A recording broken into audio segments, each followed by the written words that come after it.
ایک بادشاہ اپنی 14 سالہ بیٹی کی شادی کو لے کر بہت فکر مند رہتا تھا۔ وہ برسوں سے نیک اور عبادت گزار داماد کی تلاش میں تھا۔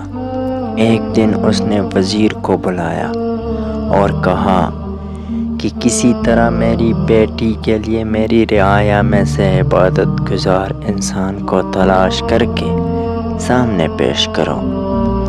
وزیر نے اپنی فوج کو شہر کے جامع مسجد کے گرد تعینات کر دیا اور کہا، چپ کر کے دیکھتے رہو، جو شخص آدھی رات مسجد میں داخل ہوگا اسے نکلنے مت دینا جب تک میں نہ آ جاؤں۔ اسی وقت ایک چور چوری کرنے کے ارادے سے گھر سے نکلا اور دل ہی دل میں سوچا، کیوں نہ آج شہر کی جامع مسجد میں جا کر چوری کی جائے، وہاں مسجد کا قیمتی سامان چرایا جائے۔ چور جیسے ہی جامع مسجد میں داخل ہوا، مسجد کی انتظامیہ نے چور سے بے خبر مسجد کو باہر سے تالا لگایا اور اپنے گھروں کو چلے گئے۔ فوجی دستوں نے وزیر کو اطلاع دی کہ لگتا ہے کوئی عبادت گزار آیا ہے، مگر مسجد کو تالا لگ چکا۔ اب صبح کی اذان پر ہی مسجد کھلے گی تو پتہ چلے گا کون ہے۔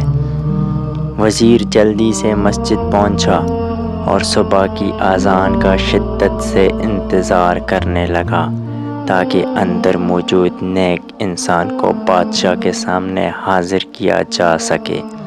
جیسے ہی مسجد کھلی، وزیر دستے سمیت اندر داخل ہوا۔ چور یہ دیکھ کر گھبرا گیا کہ آج تو پکڑا گیا اور جلدی سے نماز کی نیت باندھ لی۔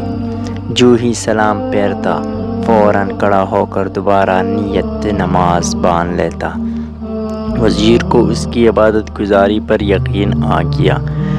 جو ہی سلام پھیرا، فوجی دستے نے اس چور کو پکڑا اور بادشاہ کے سامنے پیش کیا۔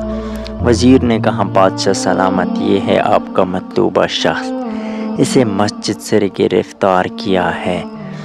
رات بھر مسجد میں عبادت کرتا رہا۔ چور کی حالت غیر ہو رہی ہے۔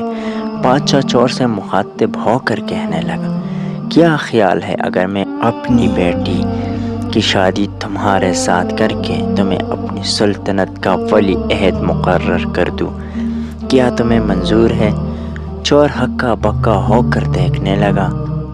ڈرتے ڈرتے پوچھا، عالی جاں، یہ کرم نوازی کس وجہ سے ہے؟ بادشاہ نے کہا، تم عبادت گزار ہو، رات بھر مسجد میں رہے، صبح اذان ہونے پر باہر آئے۔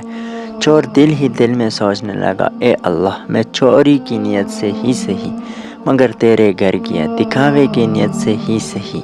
نماز ادا کی اور بدلے میں تو نے دنیا میرے قدموں میں ڈال دی۔ اگر میں سچ مچ عبادت گزار ہوتا اور راتوں کو تہجد پڑھا کرتا تو پھر تیرا انعام کیا ہوتا؟ وہی کھڑے کھڑے نادم ہو کر توبہ طائب ہوا۔ خوش نصیب ہیں وہ لوگ جن کا دل عبادت میں لگتا ہے، اپنے مالک کے سامنے گڑ گڑا کر ذکر کرتے ہیں، آرام دہ بستروں کو چھوڑ کر مصلی پر کھڑے ہوتے ہیں۔ کیا مقام ہوگا ان کا، ایک انسان اس کا تصور بھی نہیں کر سکتا۔